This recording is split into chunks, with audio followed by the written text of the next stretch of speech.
Listen. Listen and think about how you are feeling. Are you calm? Tired even? Maybe even have a sense of security? Let the calming rhythm and tones soothe you.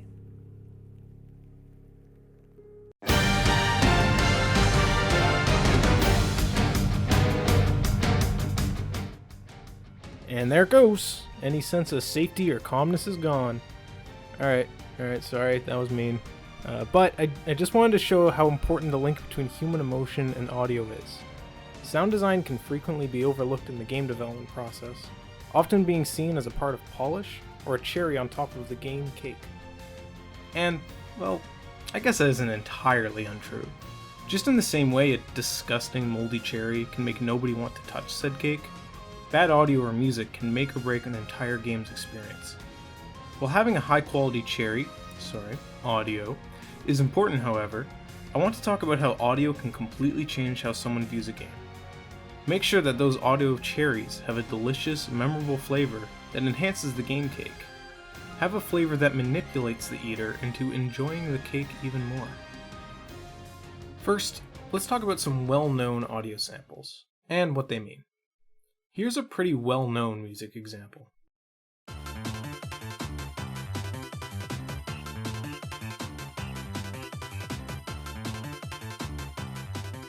Think about how that made you feel.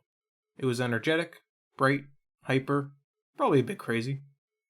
Now here's a soundbite that's become pretty well known. Short, to the point, definitely made for the purpose of alerting people in some way. I want to explain the meaning behind these sounds.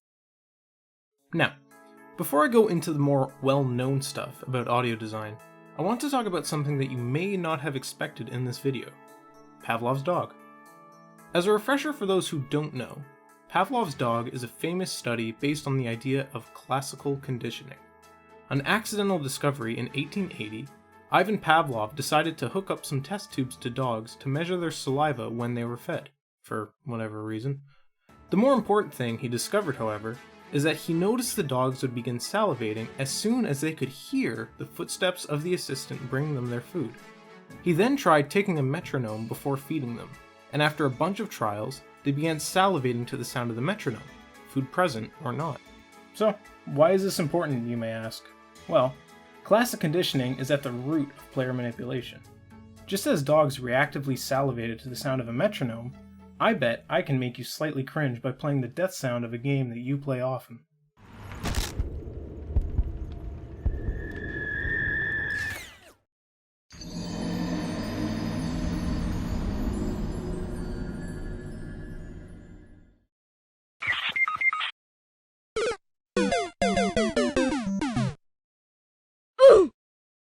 Okay, maybe the last one was a bad example. The point is that when done right, you can use audio as a way to have your player experience any emotion that you want them to. I wanted you to laugh or smile playing the Roblox death sound, and depending on your familiarity with it, I bet I succeeded. When it comes to audio manipulating a player's emotions, it isn't just based on what feels right or anything like that. Music theory is a science that measures the impact of different notes, keys, and rhythms on a human's brain.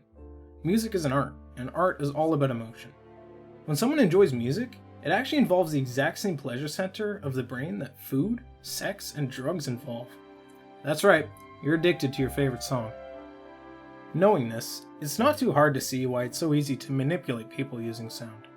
People have an innate drive known as emotional mimicry. This is essentially the idea that people mimic their reactions to the moods the music they're listening to expresses. For example, one may become sad listening to sad melodies, happy listening to upbeat tunes, or violent when listening to Ed Sheeran. Regarding musical theory, it's important to know what mood you are trying to give your players when choosing the key of your composition. Minor keys are typically sad or scary, while major keys are typically happy or uplifting. Any song will sound vastly different depending if it's in a major versus a minor key. Of course, music theory is present in sound effects too. Here's a great way of manipulating the emotions of your players in games, specifically regarding music. Leitmotifs. A leitmotif is a recurring theme found throughout musical compositions. It is often associated with a character, ideology, or even just a type of situation. The rhythm and instruments will often be changed depending on the circumstances, but the core notes that make up the theme remain. You can usually use leitmotifs to make your players feel either empowered or sad, and it often leans on the idea of nostalgia, a very similar concept to classic conditioning. For example, if a narrative wants to introduce a character to the player that is essential to the plot, they will often play a theme next to the introduction of that character.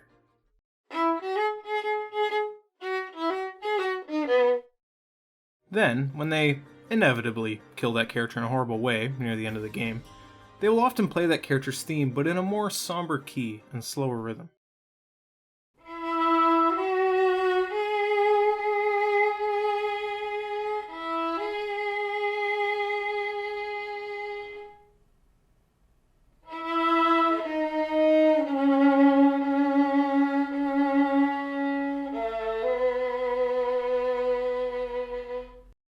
A game that does leitmotifs incredibly well is Xenoblade Chronicles 2.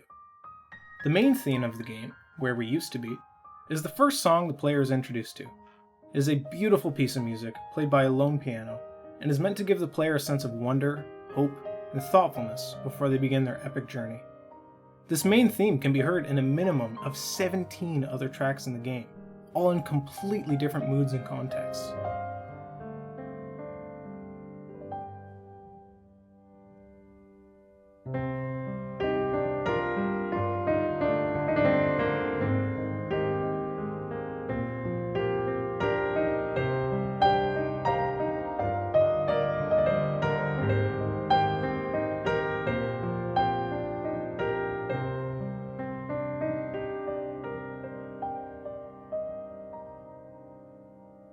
This theme is often associated with Pyra, the lead female protagonist of the game. More specifically, it represents the relationship between her and the lead male protagonist, Rex. As the relationship grows in the game's narrative, the theme of Where We Used to Be grows with them. For example, you first hear the leitmotif in a different way when the first two meet.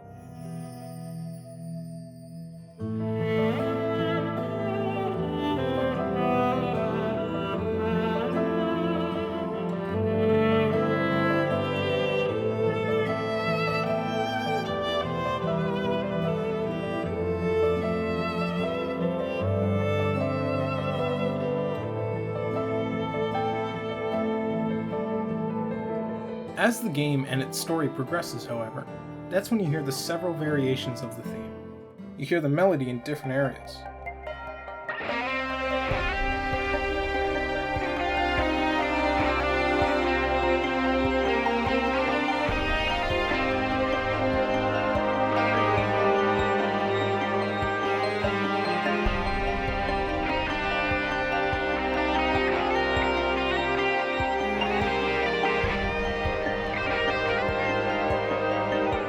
As well as a reference in a later boss theme.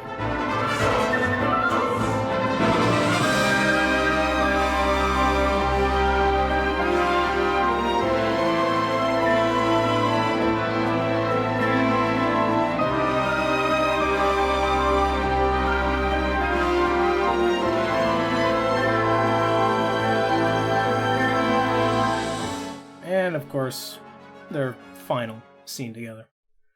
This last scene of Pyra's sacrifice to save Rex and the world is heart-wrenching enough, but with the leitmotif being heard in the background, the scene is far more impactful.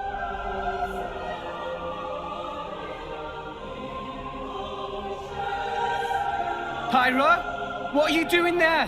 Where's the control room? Pyra!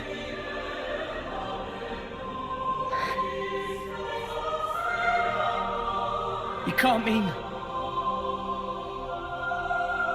I'm sorry.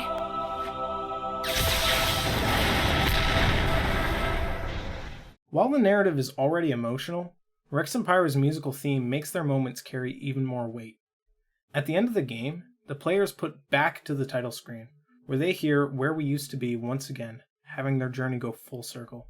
Thus, the nostalgia and conditioning of the player hearing the theme gives them closure on completing the game, wrapping a beautiful bow on a crazy roller coaster of emotions. Using music to manipulate a player's emotions is all well and good, but what about other sources of audio?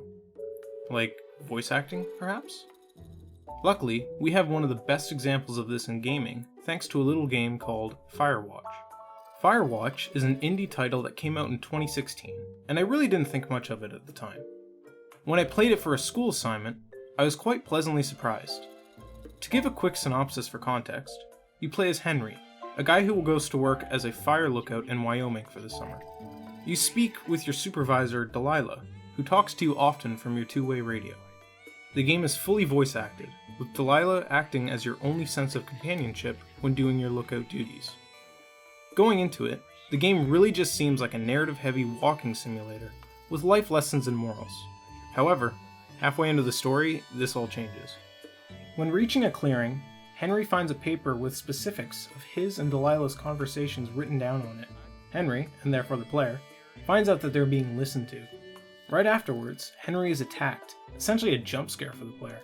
From this point on, what used to be a nice hiking simulator becomes a psychological horror. You hear a man cough from Henry's radio when talking to Delilah, Henry gets locked in a cave, and Delilah says she sees Henry in his lookout tower, the player's only safe haven, while he's actually in the middle of the woods. I'm going. In reality, nothing scary is actually happening in the game. There's no demons or monsters, nothing coming up to jump scare the player except that one time, not even scary music. All the fear is conveyed through the expert voice acting and audio design. Get in your tower, shut the door, don't leave, and don't use your radio. I'll call you. Understand? I will call you.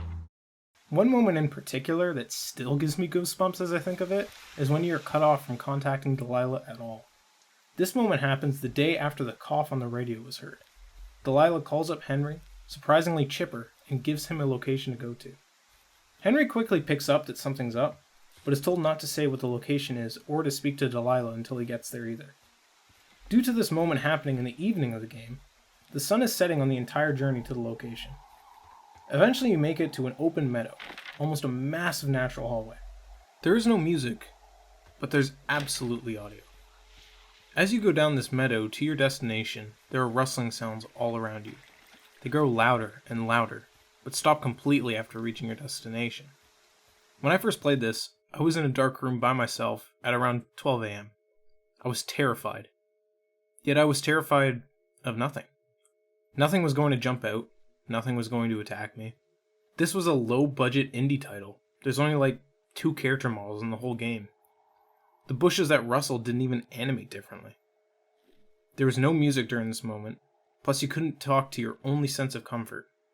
The absence of these aspects highlighted the paranoia causing sounds. That is how you expertly manipulate a player's emotions with sound alone. Those are some examples of manipulating a player's emotions. But what about manipulating a player's actions? Both music and sound can be used to incentivize the player to act in ways that you want them to. A well-known example would be The Legend of Zelda's low health sound across various games. Luckily, they changed this aspect in Breath of the Wild, but in earlier games when you were low on health, the game made damn sure you knew it.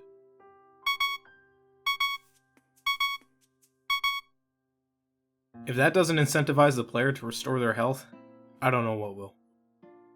One of my personal favorite niche video game titles, The Blob, does a phenomenal job in incentivizing the player with audio alone. While the game itself is already a feast for the ears, it rewards the player for doing better in its music and sound. When the player starts a level, the black and white environment is paired with a dreary tone.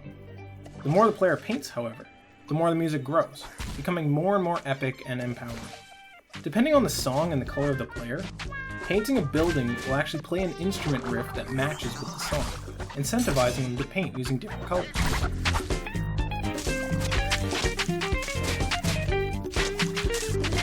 This even coincides with a strong negative incentive. If the player is hurt, the music is reset to its droning tone. Because of this, getting hurt sucks, as you lose the whole musical flow state. On the other hand, the loss of music alone incentivizes players to not get hurt. Audio can be used as both reward and punishment. There's the not-so-great approach of punishing players with sounds that hurt their ears, like that Zelda low-health sound from earlier. Though, this sucks, nobody likes it, so I'd argue it's too punishing. Instead for punishment, let's play with their psyche. Like mentioned previously, death sounds and jingles can trigger a nervous tick in longtime players. Regarding reward, however, sometimes a nice crunchy sound effect can be a major reward for players. Maybe there's a majestic level up sound or a powerful sound that the final hits make in a fighting game. Sometimes even the lack of audio can be a reward on its own. Say for example you just put your player through a difficult boss or a challenging gauntlet. Having an area of reprieve afterwards with either calming ambience, music, or even no sound at all can be a large contrast to the boss music or high-stakes sound effects the player just experienced. The change of tone can make the player feel more relaxed, and it's important for the overall flow state of the game to be a mix of ups and downs so the player doesn't get bored or overwhelmed. And there you have it. Those were many ways of manipulating your players with audio design. Something I just want to mention is that although these techniques do work due to their link to human psychology and innate psychological responses, it is your duty as a game designer to only manipulate your players for the purpose of good. Games are made for those who play them, not for the people making them. Audio design is a useful but dangerous tool, and is even more dangerous with classical conditioning tagged onto it. It's important to use these tools primarily for the player's benefit. Use leitmotifs to give them a nostalgic or epic feeling. Appeal to their empathy with well-written dialogue and voice acting. And motivate your players to take actions that will improve their overall enjoyment of the game. As long as you push your audio design to its limits, you can make an amazing experience for people. And that is what audio design is truly all about.